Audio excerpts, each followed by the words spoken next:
Hello, hello viewers, and welcome to my first film review. This is probably going to be called Silly Dudes in a Wig, Dude in a Silly Wig Reviews Films. And my first review, very early in the morning. I might stutter a bit because I didn't really get any sleep. The first review is Run, Lola Run, a German film. You might well have heard of it, especially those who have a good interest in film. So, Run Lola Run, released in 1998, is directed by Tom Tykwer, and it stars Franka Potenta, Moritz Bleibtreu, and quite a few other lesser known actors. I probably didn't pronounce those names correctly at all, but here we go. So, Potenta plays Lola, this young woman living in Berlin. She's about 20 years old, I guess, very young. And then one morning, she gets a phone call from Manny, her boyfriend. And Manny, played by Bleibtreu, works for the mob.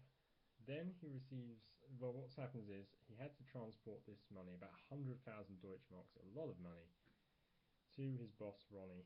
But what happens is the money goes missing, and he loses it. And Ronnie is furious. He basically threatens to kill Manny if he doesn't get the money back by midday. And he asks Lola, please, can you help me? And Lola's like, okay. And she thinks, actually, my father's a banker, he can get me the money.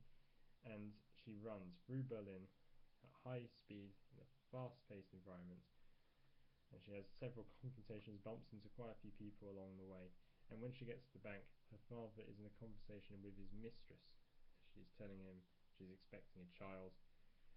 And he thinks that's great. And then Lola interrupts, and since he's in a mood, he's basically saying, when she tells her, I need 100,000 Deutschmarks, basically now, by midday, he's like, Lola, I'm going to abandon you. He's basically saying, go home, I'm never going to see you again, I'm leaving for another woman. And he even admits, I wasn't even your real father, your birth father sighed you away. That's what the subtitles say. And ultimately Lola is devastated, she's really upset. She returns to a meeting. She meets Manny at a department store which he's robbed, and they run to the police and they accidentally shoot Lola, and she is practically dying, lying on the tarmac. And then the film glows red. A red filter fades in, and it cuts to Lola and Manny lying in bed together, and Lola's asking Manny, do you really love me? And he's like, yeah. How can you be sure? I just do. So your heart tells you? Yeah. And she's like, well, I don't think you're taking this seriously. And it's an unusual conversation, but it goes deep into the depths of what their relationship means. They really do love each other, though. That's certain. And then it cuts back to Lola lying on the tarmac. She says, stop. And the whole scenario from the end of the phone call starts again. And we're now in an alternate reality. And once again, Lola runs through Berlin to get to her father, but ultimately, once again she bumps into people, but this time the confrontation is different.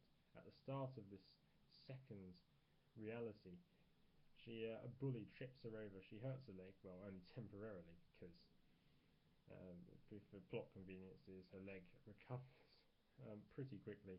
She gets to the bank, and her father is again not in a good mood. The conversation, because of the delay, the conversation is carried on a little further. More important info is revealed. He's like, okay. First of all, for example, his mistress tells her the father of her child isn't even his. He's like, I can't go on with this. And emotions are heightened further. He can't help Lola. Lola curses at the mistress. They get into a bit of a fight, and Lola is furious. She steals the security guard's pistol and she robs the bank.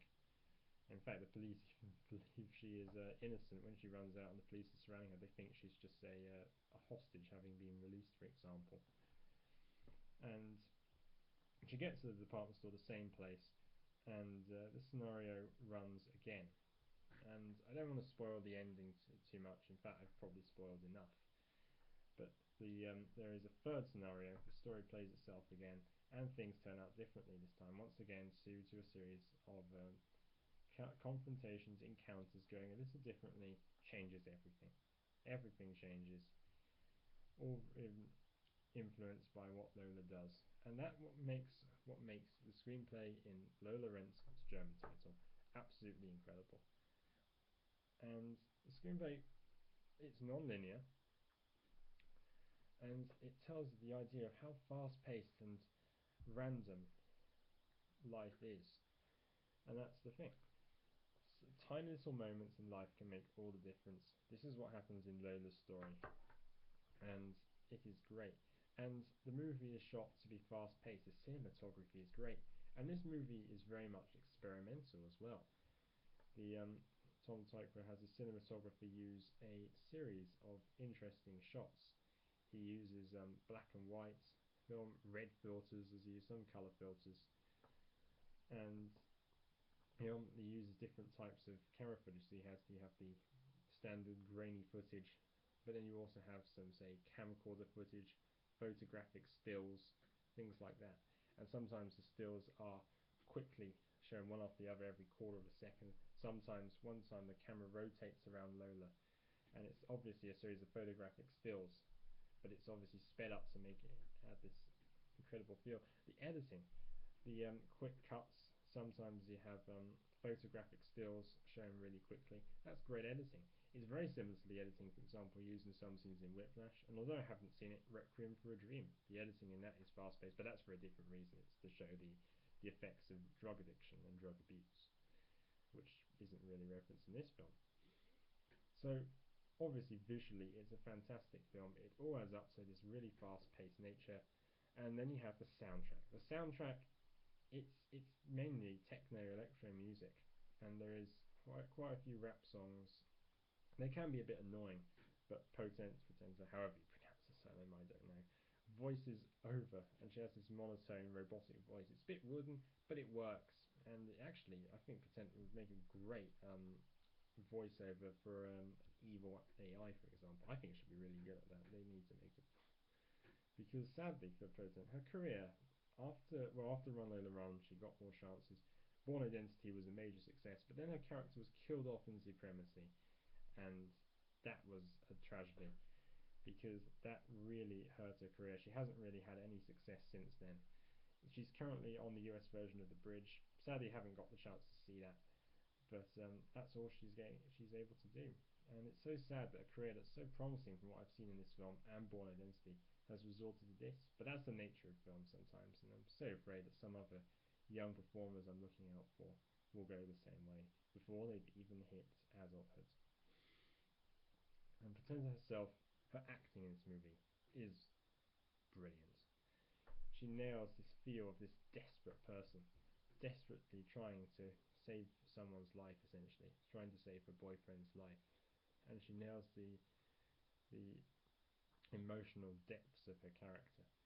She really adds this sense of desperation, fear, worry, and she is ultimately a very human character, very sympathetic, very strong mentally. I presume a very intelligent person as well. She's full of grace. She's a brilliant person, and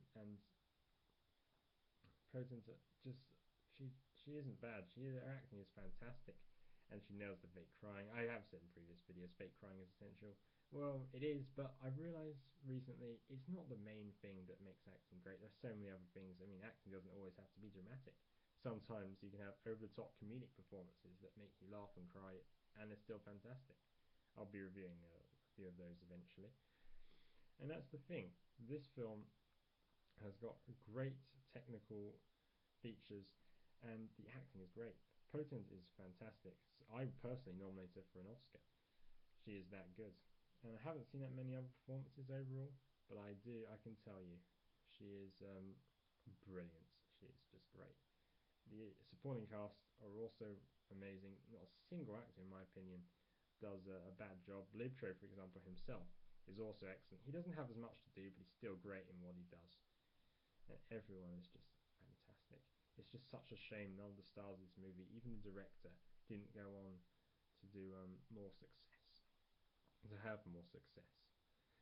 And that's a shame. But in the end, Run Lola Run is, well, for anyone who wants to see a good, fast-paced, adrenaline-filled film, or even a foreign language film.